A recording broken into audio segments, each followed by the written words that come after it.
welcome back to my channel. My name is Devaney, and this is the first video where we're baking in our new kitchen at our new house. I've been wanting to do a baking video for a while. We've lived here for almost 2 months, I guess, and it's just not top priority. Like, we can't find half our stuff. My container of flour still is MIA, so it's been a time, but it is time. It is time to bake something. So I don't know if I've said it before, but I hate camping. I am not an outdoorsy gal. Like, that's a Sean and Savannah thing. I am an indoors person, but I do like s'mores. The idea of making s'mores, I guess, is fun. Like, campfires smell nice and you're burning marshmallows, and that's kind of exciting, but that's it. Like, the rest of camping, garbage. Don't subscribe to it. Anyways, I love s'more everything. S'more cupcakes, s'more flavored drinks, whatever. So today I'm making one of my favorite desserts that I always make when we have some sort of potluck, s'more cups. Compact, delicious, and super easy. It doesn't take long to make at all. So first, I've got my bowl. I'm using half a teaspoon of salt because I do use unsalted butter, half a teaspoon of baking soda, and 1.25 cups of flour. So have that in our bowl. We're whisking it up. And to that, we're gonna add 1 cup of graham cracker crumbs. I always have graham cracker crumbs on hand for literally no reason. I think I just make this dessert a lot, and that's why. But I usually have like 3 to 4 packages of graham cracker crumbs. I also use the store-bought ones that come in a package pre-crumbed. I don't often make my own with the graham crackers because it's more work and it's more expensive. Give it a little whisk. Nothing too exciting at this stage. This, we're gonna put that aside. That is the basis of the cup. In another bowl, I have some melted butter. This is half a cup of melted butter. Like I said, unsalted. If you do use salted butter, switch out some salt. And in here, I'm gonna add half a cup of brown sugar. And we're also going to add 1/3 cup of sugar, a little bit of vanilla,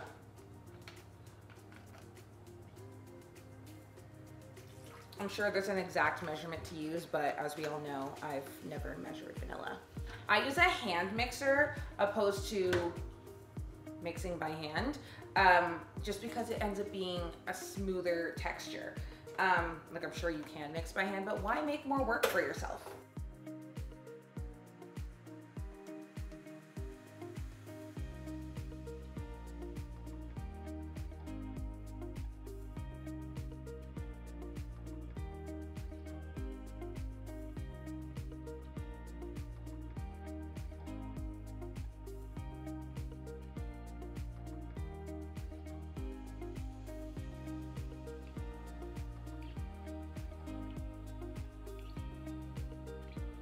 Doesn't take long to mix at all.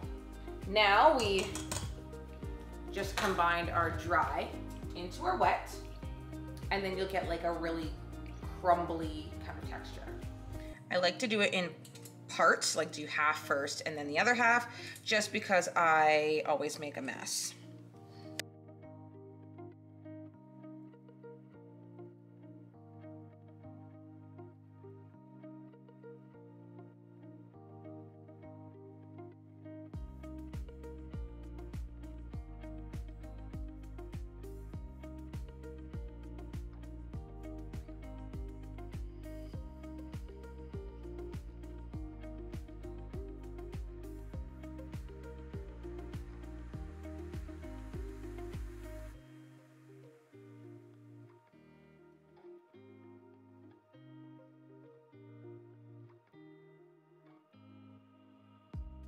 At this point, we're pretty much half done the recipe. I have the oven preheated to 350 degrees. This much, I wouldn't call it batter, but this much crust should make about 24 s'more cups, but not all mini cupcake pans are the same. Today I'm gonna use the Wilton one. I have the Wilton 24 mini cupcake pan. These ones are a little, the sides are a little bit straighter and you get a more uniform shape. I also have a set from the dollar store, which are Betty Crocker. Those ones have a different shape, so they're a bit more shallow, and they kind of taper in on a different angle. So depending on who you use, you'll get more or less s'more cups. So you just spray your pan. It really doesn't stick a whole lot, so you don't have to do much, but I do spray each one individually. We're gonna fill it with a teaspoonful and then pack it down. And we're gonna fill it pretty close to the top. If you go to the dead top, it's going to spill over, but then you get more of a cup effect. So it really depends on what you're going for.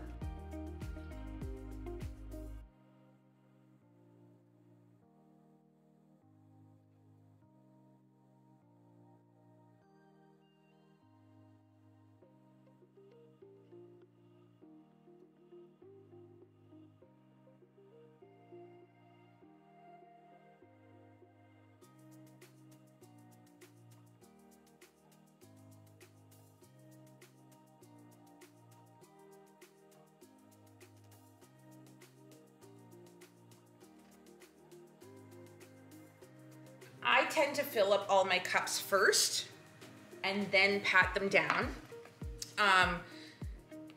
just to see A, do I have enough, and B, like, what am I working with?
So this set made 26.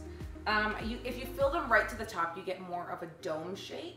I didn't fill them right to the top this time. I did it yesterday when I made them, but it's just preference. So you pack it in, and then we're going to put it in our oven for 8 minutes. So while the cups are baking, we're gonna get the rest ready. So you're gonna need marshmallows, obviously, for s'mores. So we have 24, so we're gonna need 13 marshmallows. So I use just the normal size marshmallows. I've never tried it with mini marshmallows because it really just doesn't make sense. And jumbo marshmallows, you'll have too much marshmallow and you're in an influx. So you get your mini marshmallows, or your regular size marshmallows, sorry. And when you hold it, it's a cylinder this way. So you cut it in half, cylinder way, not the long way, the short way. After I cut them, they tend to be like teardroppy because of how the knife cut them. Just squeeze them back into circles.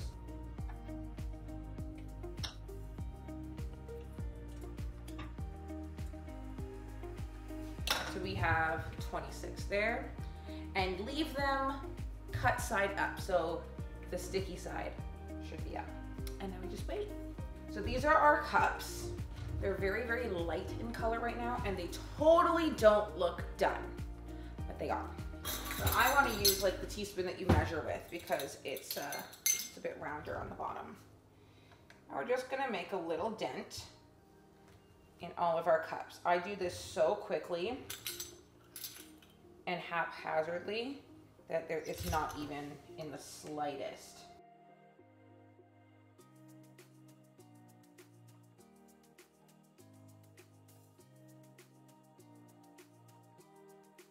And you can see too, these ones, straighter sides,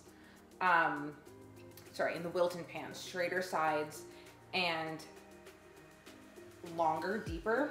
Whereas the Betty Crocker pan, it just bakes differently. You can see that these ones are a little more burnt on the edges and they are not as deep. And then we just get our marshmallows and put them in our little divot that we made. Depending on how sloppy or neat you want to be, you can make it fit perfectly in the little hole.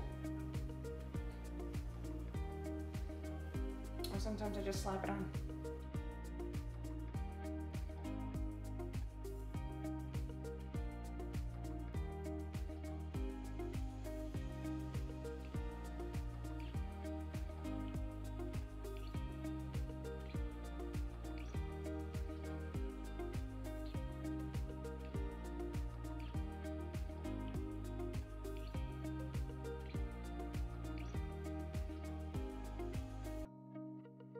So they're all in their cups, and then you just let it sit for 20 minutes.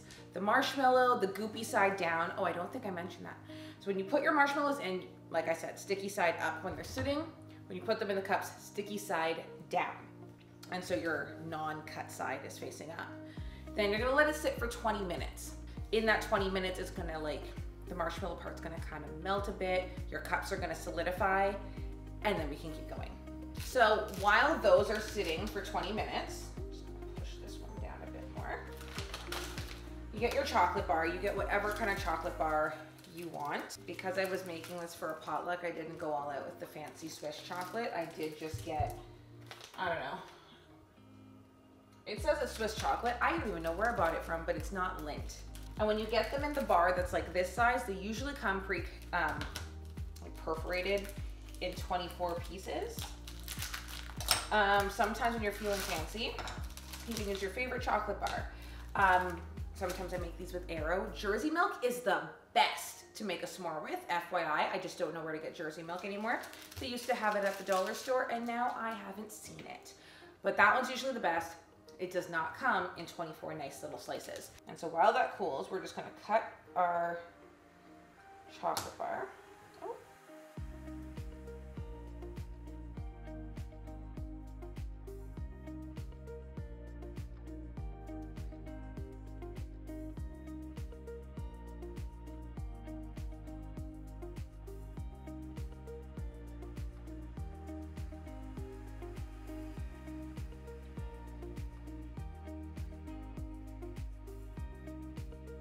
Okay, it's been 20 minutes.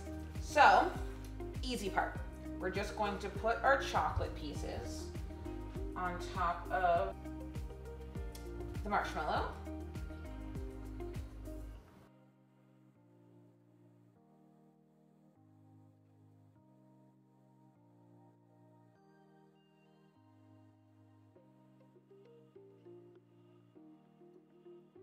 Broil this for 1 to 2 minutes. Sometimes I do a little longer than 2 minutes because it doesn't look right. You want your marshmallows to be toasted, like that golden brown that people go for with a s'more, and you want your chocolate to be a little bit goopier.